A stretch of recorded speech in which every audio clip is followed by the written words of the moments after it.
Okay. And it's, you know, another sign that we've got some traffic behind us. It's another sign that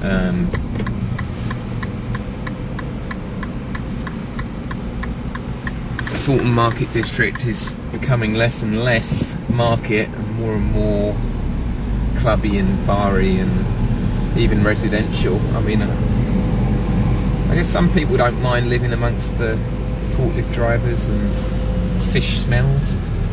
It's not for me. What's that bar right there? Well, that's a dive bar. I don't know what it's called, but you know, it's always busy. There's always people having their little pickled eggs and pint of beer at 9 o'clock in the morning. But this is still such a busy marketplace, and they're pushing the residential. And it's pretty much just as expensive here as it is if you go a few blocks south or north, you know, even though you've got the inconvenience and the market and the noise. But it seems to be working because people are moving here more. There's a couple of restaurants here. Moto's about the most contemporary restaurant around. And then Folia is more of an Italian and pizza place. And Fulton Lounge is just here as well. See, I know way more about the bars than the real estate. Fulton Lounge is a pretty cool hangout. It's not too pretentious.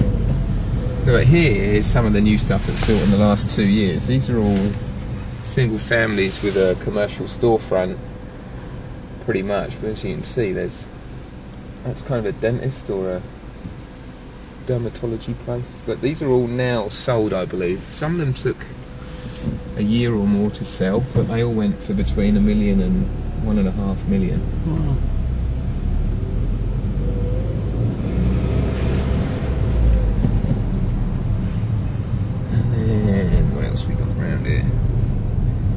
You see, it's another development going on there. It's conversion. Commercial condos. Oh, they're commercial. Yeah, that's what it said.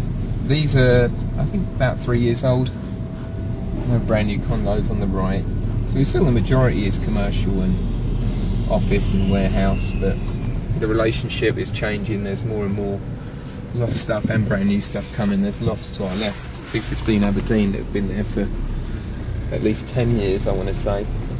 They're quite affordable little loft units. And then we have more lofts on our right. 1118 West Fulton, again, standard warehouse conversion to lofts. And on our right we have 312 North May, which is quite a well-known loft building. Just undergone a rather hefty special assessment, but again, you'll find good price per square foot in that type of building. What kind of assessment? The assessment was definitely 6 figures, and it was mainly for tuck pointing. In fact, it might have been exclusively for tuck pointing. But that's all finished. They've done the work, and I think it's made it a more saleable building now. What do units in there go for? Typically, you'll find a 2,000 square foot unit in there for around 400,000. So you know, you're looking at that $200 per square foot, which you often get for buildings in the West Loop that are older loft conversions without parking. Maybe don't have outside space like a balcony. It seems to be a consistent price per square foot, whereas obviously the new stuff is more like $350 and upwards per square foot. So come quite far along Randolph. Well, that's why we're here at least. Head up to this new crazy place. Have you seen this Alhambra place up here? No. It's ridiculous. It seats 1,400. It's a Mediterranean, Middle Eastern inspired place. Kind of Jerry Kleiner-esque, but not. Owned by that company. Yeah. You see the bulbous, it's like Disney on acid.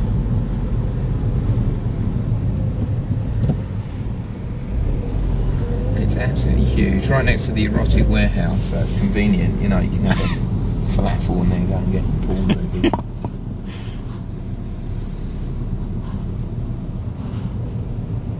Yeah, it's just huge, 1,400, it's got a stage and everything in it. And there's the erotic warehouse. I didn't know that was there until I just drove past it, honestly.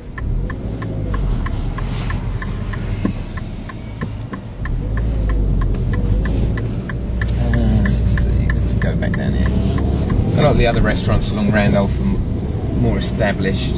This is a great breakfast place called Ina's. A lot of people give their right arm for to have breakfast there.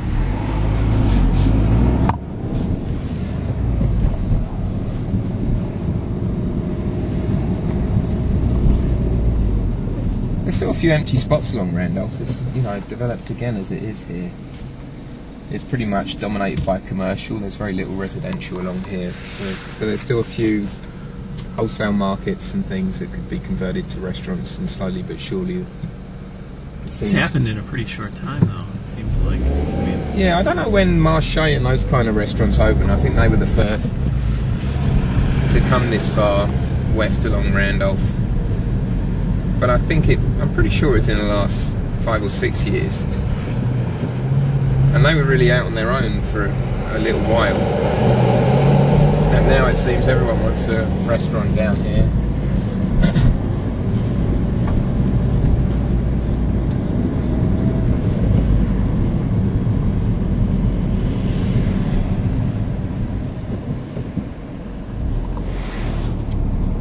There's some unusual buildings as well. I mean, I think that's going to be a spa. oh yeah. I want to say. That's coming there, and there's a few. West Loop is not short of spas and banks.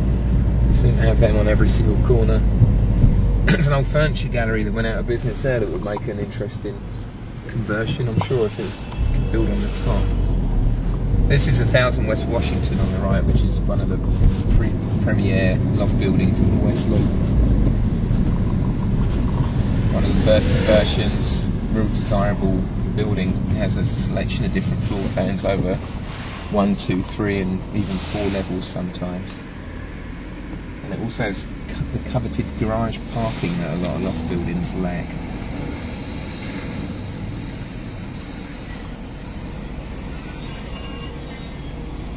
On our left there we got GQ's, which is a pool hall, which is pretty cool. It's got, I want to say, at least 20 tables in there. And if you like your pool, that's the place to go. I think I've been in there. It's good. Exposed brick and everything, kind of. Yeah, it's feels. again a sort of tucked away, converted warehouse space. And you know, go there for the pool. I wouldn't recommend. Yeah, I was there watching a game or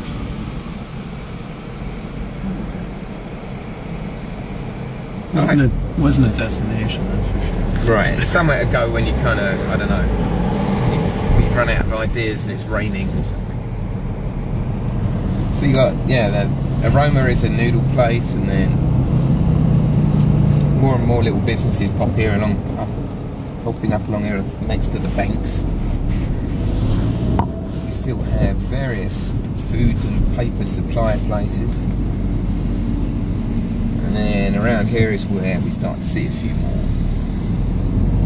restaurants popping up. Still, yeah, meat packing places and bigger floral shops. And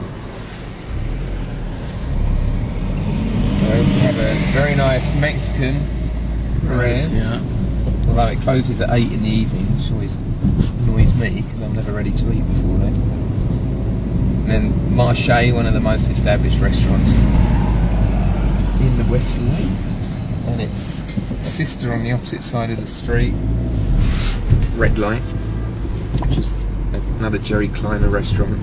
Real good Asian contemporary food. And sushi places, and Becerra's another Mexican place, and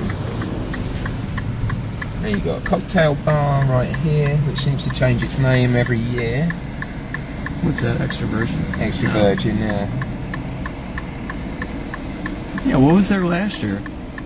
I think it was a Sullivan's at one point, was it? Or maybe not. It's been at least, I think it might have been a Bar Louie for a while. That's, okay. That was there for a while. Yeah. A while. We've changed a couple of times since then.